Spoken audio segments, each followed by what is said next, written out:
Hi everyone. Welcome to GSDAC Sabbath School Summary. I'm Andrew Makumbe, and this quarter we are going to talk about the themes in the Gospel of John. And the first week's lesson is titled Signs That Point to the Way.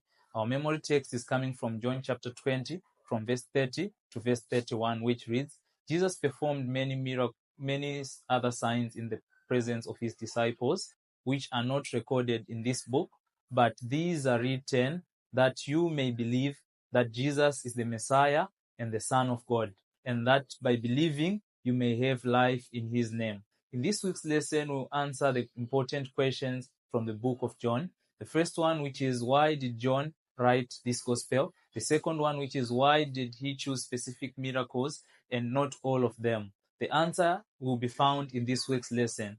In this week's study, we will answer the above questions and also look at John's account of some of Jesus' early miracle, the turning of water into wine, the restoring of the health of the leader's son, and the healing of the man at the pool of Bethesda. Jesus calls these miracles signs, not referring to road signs, but rather events that pointed to a deeper reality, that is to accept him as the Messiah. The wedding at Cana, we see Jesus changing water into wine, and we see the disciples getting the conviction that indeed there was a reason to follow this man, with having seen what they have seen. The master of the feast of the ceremony was surprised with the quality of the wine which was given to him at last. It was of greater quality. According to the Jewish tradition, the best wine was to be served first. The lower quality wine worked as a notice that the feast is coming to an end.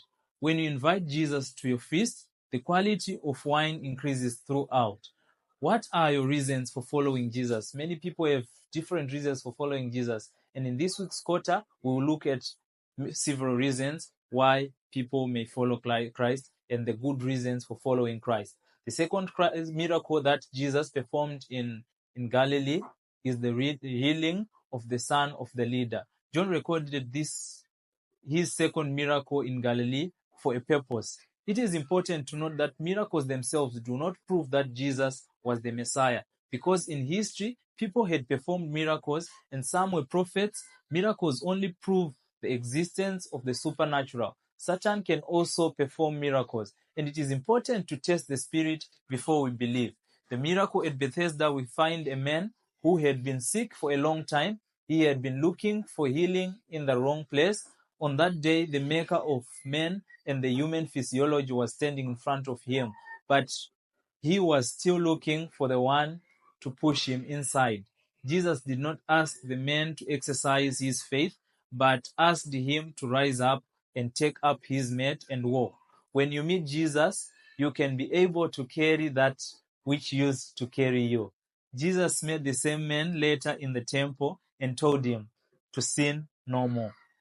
Hard hearts of the church leaders, signs and wonders and miracles in themselves do not prove that something is from God, but it is very dangerous to reject them if they are from God.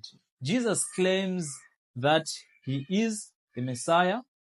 Let me tell you something interesting. It only took 9 verses in the book of John to narrate the miracle at Bethesda, and it took 40 verses to describe who performed the miracle. That tells us that it was not about the miracle, but it was about Jesus. One may think that Jesus taught us to break the Sabbath. The answer is in this week's study. So it is quite interesting that you may also join us as we study this week's guide.